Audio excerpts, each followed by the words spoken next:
I'm going to speak about, yes, management of the chain and economic issues in relation to coexistence.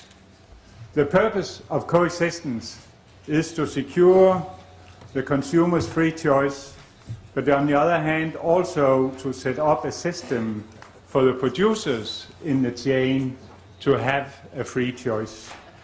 The economic optimization will be on a case-to-case basis. There's no way that we can design one route to all supply chain systems saying this is the optimal way of doing things for coexistence purposes. It will always depend on the company, the product, the country. But of course there will be similarities within the supply chains. And we can say the further you are, the more vertical integrated a chain is, the more simple or easy it is to conduct coexistence. There's a number of management strategies that they could go for.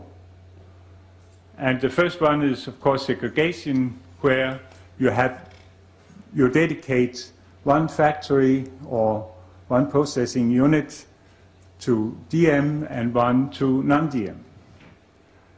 You could also have spatial specialization, which means that you have two lines or you have more lines within one processing unit and you dedicate one line to either DM or non-DM. And then you have the third one, which is temporal specialization, where you run DM, clean, run non-DM, clean on DM. So you use the same line for both productions. And if we take the temporal segregation, the strategy is to clean the production line prior to non-DM production, because now we are looking for which strategy is the cheapest or the most cost efficient. And that, of course, will be to clean before you have a non-DM production, because then you can say cleaning after. You don't need to clean from switching from the non-DM to the DM production. And you have, of course, some prerequisites in order to handle the temporal specialization. And as a minimum, you need two input silos, one for DM and one for non-DM. And then the strength of it is that it's extremely flexible in the sense that you can always do your production according to the demands for the different products, whether DM is in demand or non-DM is in demand. And there's no cost to overproduction in the sense that you can always adjust your production to the demand. And then there's a modest need for investments. Process. So what we identified is total cost reservations from people, which is the same as an elevator. There were several software developed for instance, the subsampling optimization, integrating a cost function, and as already said by Guy van den Ede from the GRC, the cost will be an important part because we are multiplying by changing our paradigm in GMO detection from quantitative real-time PCR to subsampling and detection qualitative method. So we were able to determine one of the reasons for which the stakeholders were using a threshold, a practical contractual threshold below the labeling threshold, and one of those, the results was by working on the results of the GRC CRL studies. We observed that there is a factor 2 of safety between the labeling threshold and the practical contractual threshold. And it is a very usual method, very usual safety margin companies are using in several other areas where detection is involved. Then we were working on several ways to assess and easily implement in the labs, which are generally accredited, the validated method, most of them being validated by the GRC CRL.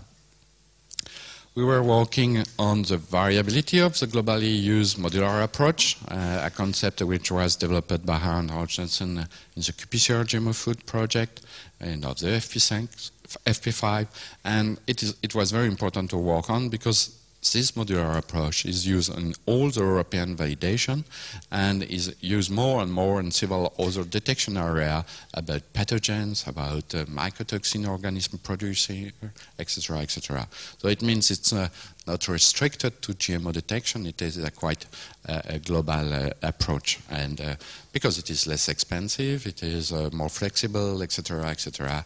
But we had to assess the overall measurement uncertainty.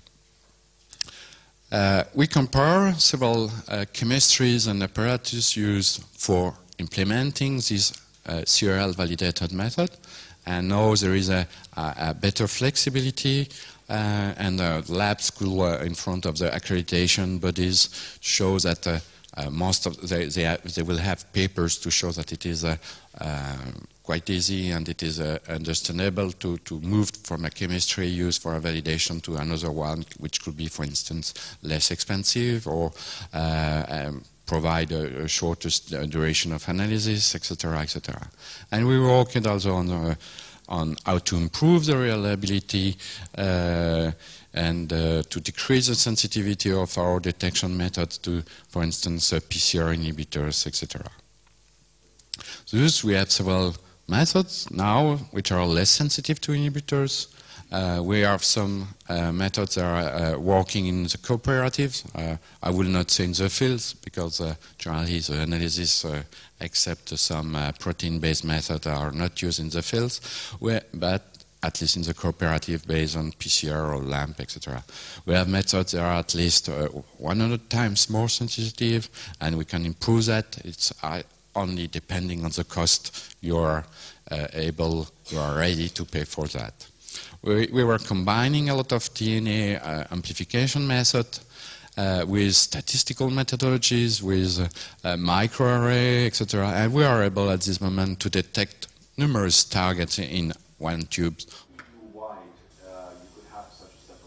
CO-EXtra also has developed new detection strategies which, for example, address stacked or unapproved GMOs. Due to the large number of questions CO-EXtra faced, a decision support system was developed to integrate such data and to facilitate their use by stakeholders, including laboratory analysts.